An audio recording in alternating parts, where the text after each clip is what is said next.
Thought I'd do this little video to demonstrate the DX8 and the way that I want to use flaps, and also kind of give you an explanation.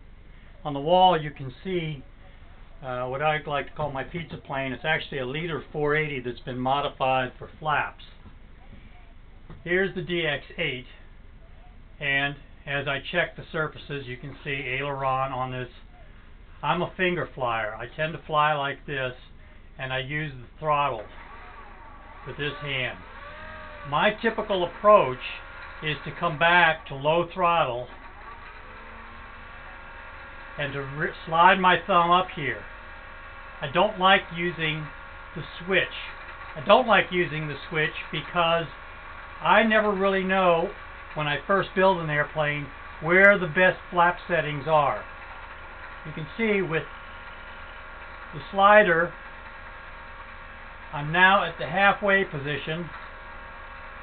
This turns out to be a fairly effective landing position. Just before final touchdown, I'll roll it a little bit more. Anything more than that doesn't really work for this particular airplane. But you can see I'm sliding the thumb switch to achieve the correct feeling of the plane as it's coming in. I don't need to use my thumb very much because I've set the throttle at a nice setting for approach. If I have to go around and I want to pull the flaps up, I can hit throttle to high. I don't want to do that with it just hanging here on the wall. Primary control is always maintained. My fingers are always on it. So for your product development team, they need to have really a nice big slider here for folks like me that want something other than the position switches.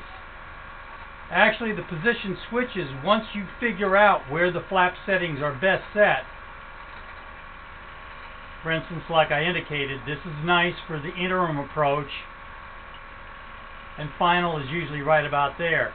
But I didn't know that until I made at least 30 or 40 approaches and landings.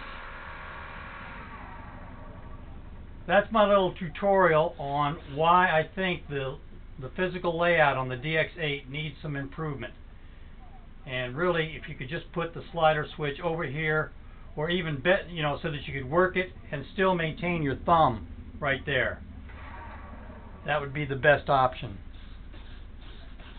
Hope this little video helps you understand why my complaint of using the thumb switch.